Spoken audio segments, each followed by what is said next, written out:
Hi, welcome to the Market Alert for Wednesday, the 11th of September 2019. So yesterday, the quants, which are sort of black box software algorithmic programs, continue to quake. Goes global apparently amid Momo meltdown and bond bloodbath, which means basically the bonds have pulled back and the yields have risen. Unfortunately, I can't bring you up to speed on the third 10-year 3-month because they haven't updated it as of yet. But that's going on behind the background. But when you look at the charts, you don't see an awful lot going on, which we'll do now. Look at the Dow. You can see it's fairly quiet. And the reason for this is the market's waiting for the ECB meeting tomorrow to see when they're going to kickstart their QE and also reduce interest rates further negative as well to keep the European Union going. So we can see that prices are still inching their way back up to the highs, 27,179 and then 27,401 is the all-time high. We're just making the way up there slowly. It's a slow grind. And yesterday, in the pre-market session, again, we can see how valuable the 200 bar moving average is, combined with the test bars, the pivot points, and you can see their prices moving lower.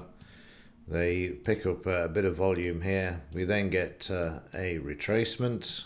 The market starts to move up, a bit choppy to begin with, and then drives through the 200 bar moving average, comes back, and then we get a double top.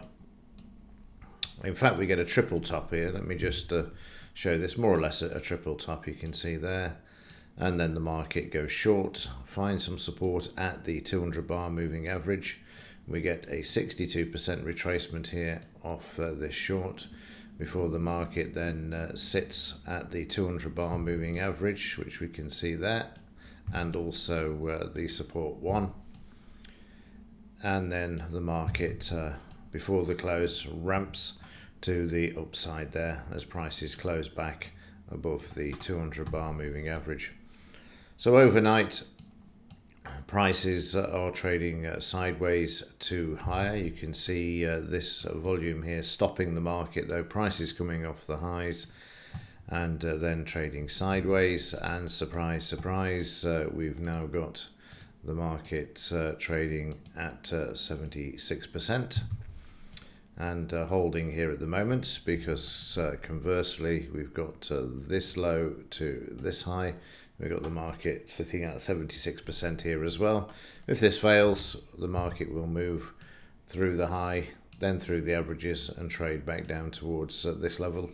As I said before, it's like a magnet. It will move so many standard deviations away and then pull back as well.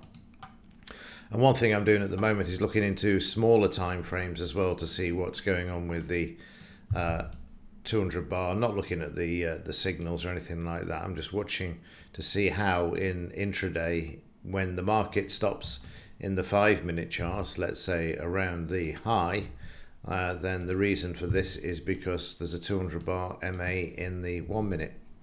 So very valuable to always start with the big picture. If you know what the big picture is, so just go to the daily chart. You can see that we're above the 200 bar, and you could do this working your way down to the 1 minute, and you'll find that the market stops at these other points en route down to the larger time frames, 200 bar moving average. Quite fascinating actually. So you get in sort of wheels within wheels look at what's going on. Say it's incredibly fascinating. It's a bit like the Russian dolls, you know, as you go down to the smaller ones and then build back up, and you will find this 200 bar correlation. And it seems if traders use this as a benchmark across all time frames, that can be the reason why. But certainly fascinating. News for today. There's only the crude oil inventories. Like I say, the market's waiting for tomorrow's European ECB news. I think it's going to be the last one for Draghi as well before the criminal Lagarde takes over in October, 31st of October. is the date she comes into office. So let's have a look at the pound. Now, Parliament is prorogued. We'll start with the daily chart. Always start with the bigger picture. It's above the 50 and the 20 bar moving average. It's attempting to move higher. And there's no reason why it can't at the moment, because there's nothing really to stop it. The Parliament is closed till the 15th of October. It's likely to consolidate, just in case there is a chance, for whatever reason. I'm completely lost now with what's going on. Should there's no deal and we leave on the 31st of October, I can't for the life of me see that. May eat those words, but I cannot see it. I can't see us ever leaving, if the truth be known, with the shenanigans that's going on. It'd just be delayed until people are borne down with it, frankly. But anyway, that aside, the pound has got the opportunity to sort of consolidate, just in case, because if that were to happen, then, you know, then there's going to be a massive shakeout in the pound on the 31st of October. But let's see, there's a long way to go with regards to this. Meanwhile, in the 15-minute chart, yesterday everything started off positive, and prices trading low. You can see all of the volume here. Then the market tests, and then whop, straight back through the 200 bar moving average. And again, that same pattern.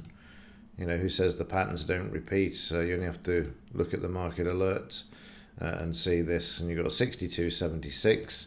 And also from here to here, you'll have 62.76. And this area here, major support.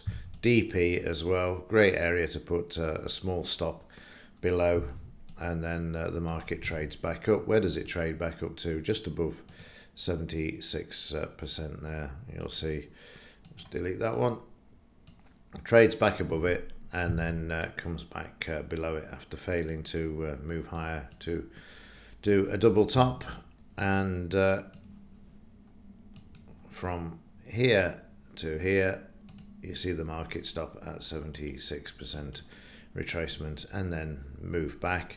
And overnight, the market also working its way down towards the 200 bar moving average, but kicking up there a bit at the moment.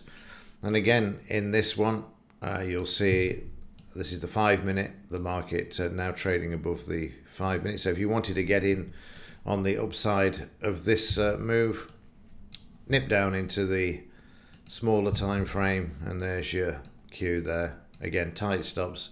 There's the DP level. And again, you can see the 76% retracements there as the market makes its way back. And even more so in the 1 minute, you can see this actually switched over here.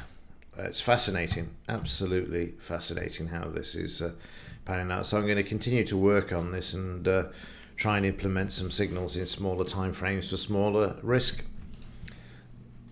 And yep, that's the pound. And then the same for Bitcoin. Doesn't matter what the market is, it just seems to be a thing that is occurring at the moment. But again, start off with the bigger picture. We see Bitcoin is on the short side. We've had these targets in place for the last few days. We're definitely on the short side at the moment for this market. And in the 4 hour, you can see this as well. Here's your struggling with the 200 bar moving average, and prices moving lower. And then in the 15-minute chart, I'll just move across here.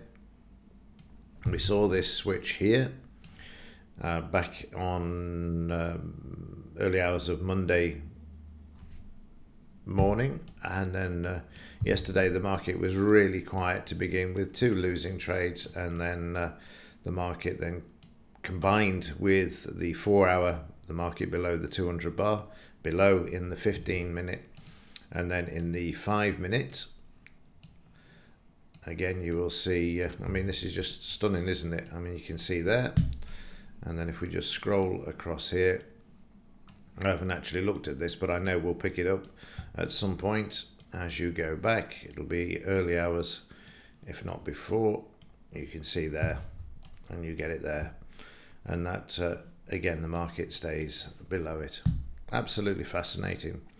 So this way, by combining and drilling down into these smaller time frames and looking where they are, you can make decisions that will reduce the initial stops considerably. And the decision is a sound one based on where the pivot points are, where the averages are. And then you can use the other ones as targets as well as the market trades down to them. So fascinating stuff. And like I say, I will spend some time actually trying to sync these together and work out how we can develop some automatic signals around this, because it's certainly over the months of looking at this and actually talking about it in the market alert, we're certainly starting to see this pattern evolve, and it just speaks for itself, combined with the retracements as well. Okay, that will do it for the markets. Let's just have a quick look and see what else is going on. The implied volatility continues to be sideways to lower as the stocks rotate out of momentum with the quants into value stocks. This is why we're seeing the risk drop at the moment, and of course with the QE tomorrow, if it happens, then we can expect to see this move lower as well. And in the daily one, we can see the 1332. I've actually not done this correctly. I should have taken it off here. It was yesterday's, which was 1336 or something. Not a big difference.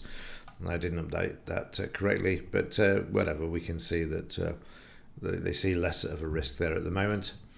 And then Deutsche Bank continuing to ramp higher. This is something that's happening at the moment. The money's moving out of momentum stocks into safety, and obviously there's an irony there with the banks, but that's what's happening. And if you look at the daily charts of Deutsche Bank, you can also see that price is now gapping above the 200 bar moving average there. And again, it just speaks volumes, this does.